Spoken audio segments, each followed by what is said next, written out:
Let's bring in Jessica Reif Ehrlich, Bank of America senior U.S. media and entertainment analyst. Jessica reiterating her buy on Disney today. Jessica, it sounds like you were impressed, and now we have pelts to go along with that.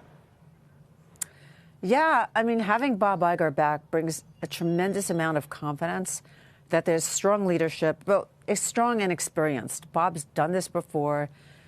He's really decisive and strategic. And so, they've announced many things last night. I heard him today as well. And now they have to execute. And how quickly are you beginning to think about whether or not Bob is really serious about leaving in 2 years? And will succession be the next big story? Or are you looking for incremental progress on the initiatives that Iger is going to introduce?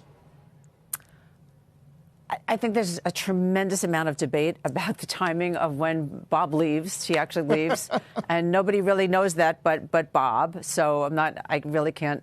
I mean, we know that his plan is to be there for at least 2 years. Most of the industry expects that to be longer. We'll see.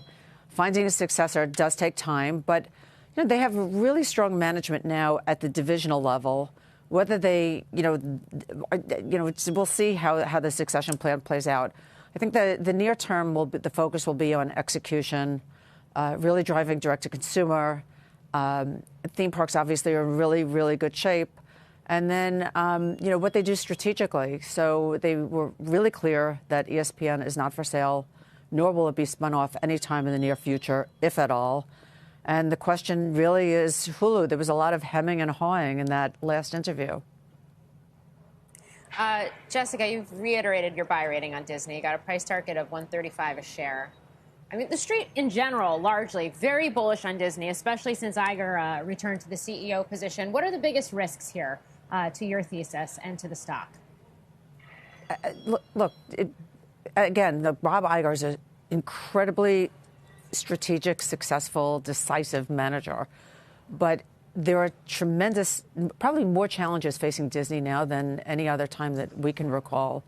The cyclical headwinds will pass, but the secular challenges, which you guys have talked about all morning, the linear challenges, the competition in direct-to-consumer, there are issues with Florida, which we think they'll get past. But, they have a really strong theme park business, and it's a global business. The issue really is transitioning the fantastic linear business that they had onto the streaming platform. And how did they make that a profitable business? Just how big, at least near term, are the issues where Florida is concerned? We'll see. I think it all gets resolved relatively soon. From what, it doesn't seem like there are massive changes coming in the structure of Reedy Creek, whatever it's going to be called, but we'll see how that gets resolved. It's not a tremendous financial impact on Disney either way. And then, I think the next concern would be getting a resolution with the labor unions, which, there's a lot of back and forth on that as well. But the parks in general are really strong, and I think that they evolve. They're important. I know you talked about this earlier, but I think the parks are important not just because it's a tremendous business and there's a strong consumer relationship, but what's the next step? How do they make that consumer relationship evolve? Where do they go with commerce? But that one-on-one is very different than in the past when it was like the linear business was a broad business. Here you really have detailed consumer information, and there are a lot of ways they can grow that business. So that's kind of like, over the next 5 years, what do they do with that?